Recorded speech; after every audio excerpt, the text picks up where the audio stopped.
Sepanjang saya lahir sampai sekarang, salah satu yang paling disenangi pedagang dan selalu dicari apa? Untung. Alhamdulillah, mau semua ki untung dan kita mau rugi. Tapi ternyata paling sial, lebih sial daripada rugi berdagang. Bapak beli pulsa 10.000, nah beli orang 7.000, insya Allah masih ada rezeki di tempat lain. Tapi ada satu rugi yang paling tidak disenangi Allah. Ara'aital ladzi yukadzibu biddin. Tahu enggak kamu pendusta agama? Pak balena agamae, solatnya dusta, puasanya dusta, hajinya dusta, zakatnya dusta. Satu di antaranya yaitu fawailul lil musallin, maka celaka, rugi orang-orang yang solat. Siapa mereka yang rugi dalam solatnya? Mereka yang bermain-main dalam solat. Nah, mari kita lihat mana yang main-main solat. Sebaliknya, Al-Quran juga menjelaskan, qad aflahal mu'minun. Tadi orang rugi. Sekarang qad aflahal mu'minun. Maka beruntung orang-orang yang beriman. Siapa mereka? Alladzina hum fi salatihim khasi'un. Mereka yang husuk dalam solatnya. Nah, ini banyak nak tanya ke mahasiswaku, Ustaz, bagaimanakah itu caranya orang husuk? Apakah husuk itu solat tidak ingat apa-apa? Kalau husuk tidak ingat apa-apa, bukan solat namanya, pingsan. Bagaimana caranya husuk? Tata cara agar kita bisa husuk. Pertama, usahakan ketika kita mau solat, pakailah baju yang indah. Itu surah Al-Jum'ah jelaskan.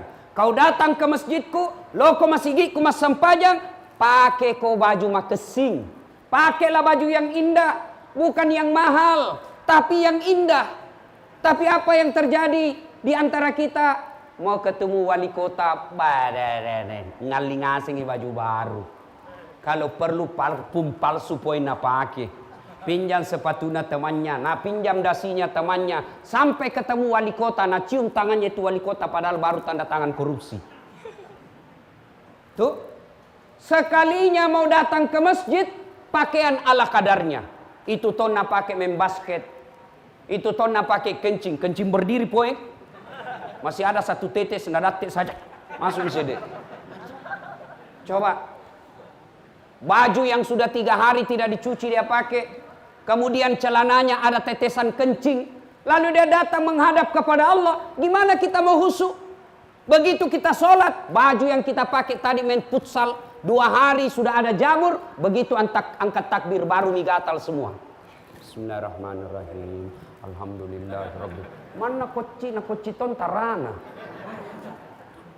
Maka ketika mau husuk, salah satu kiat pakai yang indah, bersih, dan yang paling penting pakailah baju yang kita yakini halal.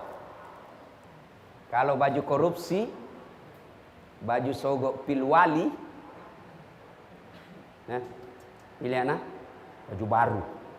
Berapa suara? 5, aman. Tanam lagi pak. Begitu ada yang kasih limbi, nah lupa aman. Baju sogok seperti ini dipakai sholat. Nak kakalaki ki malaikat. Nah lu kasihan deh loh.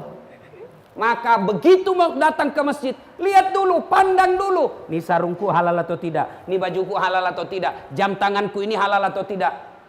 Termasuk bapak ibu barangkali waktu menjabat, banyak duitnya dia ganti giginya. Gigi palsu hasil korupsi.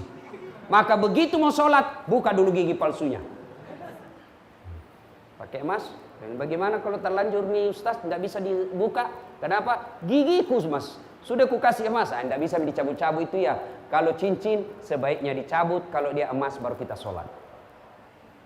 Nah, pakai yang bagus, yang rapi, yang indah, yang halal.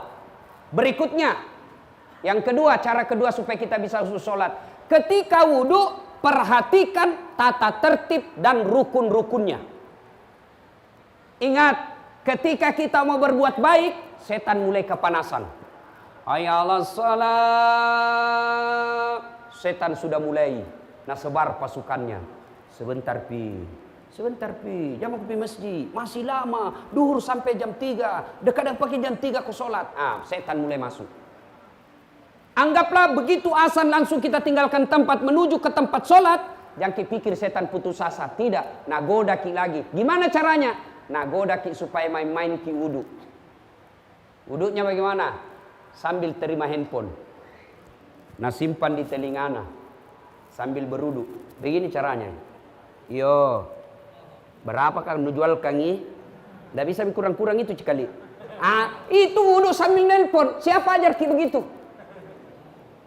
Ada yang lebih parah, menyanyi sambil wudu. Pulang-pulangku berbadan dua. Itu kalau kita mau khusyuk dalam sholat, mulai cara wudu kita perhatikan. Banyak yang tidak perhatikan rukun-rukun sholat. Rukun-rukunnya wudu yang banyak kita keliru. Buka Quran. Quran mengajarkan wudu dari jari-jari hingga ke siku. Prakteknya kameneh. Quran mengajarkan basuh dari jari-jari ke siku. Berarti begini caranya. Tapi apa yang kita praktekkan? Buka keran dari siku ke jari.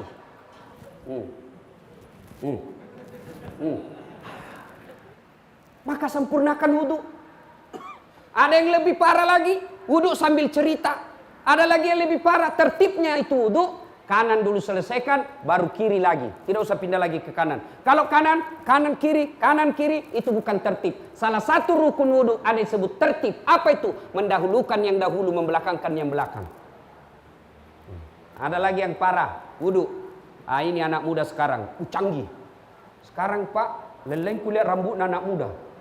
Dulu waktu ku kecil, ada tuan dicukur bandang-bandang istilahku dulu di kampung. Itu yang kayak bandang saja di sini. Sekarang ada gotnya. Cukur itu anak muda ada gotnya di sini. Nabi kingangi bendrang. Gimana itu? Sudah mina kasih. Apa itu namanya? Nabi bilang anak muda? Pomade. Kita dulu minyak rambut di tanco. 2 jari diambil. Begitu kita upacara keluar semua keringat di sini jatuh-jatuh. Dulu zaman kecilku saya dulu. Sekarang apakah itu pamode, apakah namanya itu? Biar kena angin tidak goyang-goyang. Tapi sudah mina patek. Begitu mau sholat, nah pikir deh, ini tadi di salung ini 30.000. Mau wudu, airnya apa? Wudunya tidak nak kasih basah rambutnya. Nak kasih begini saja. Dongo. Karena kau belajar dulu. Sayang sekali rambutnya. Itu setan itu, Nabi siki. Hati-hati kok. Rusak patek lu, rusak ki. Lebih cocok itu bos, wuduk begini daripada itu begini. Kenapa? Ini bukan rambut. Quran mengajarkan membasuh sebagian rambut. Jadi kalau mau khusyuk sholat, mulai dari wudhu. Perhatikan memang. Apalagi banyak kekeliruan kita, basuh kaki. Begini caranya basuh kakinya. Anak muda milenial. La ilaha illallah. Perbaiki. Yang disunahkan jari-jari tangan masuk ke jari-jari kaki.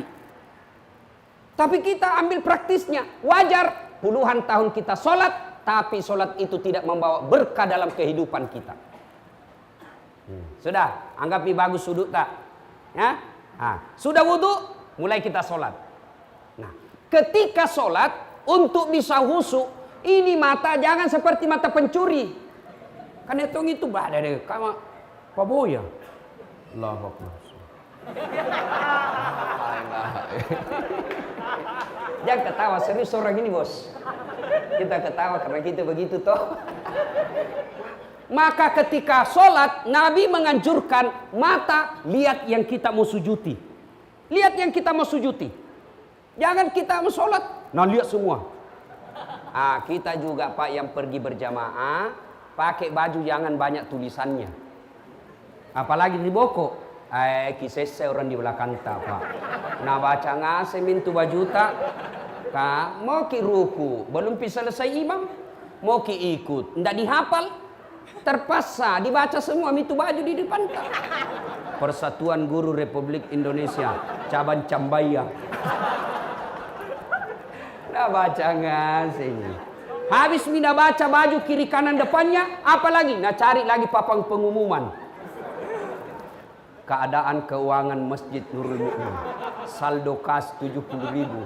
Bayar listrik 100.000. Nah baca semua. Maka dianjurkan jangan mata kita melihat ke sana kemari, tapi lihat yang kita mau sujudi.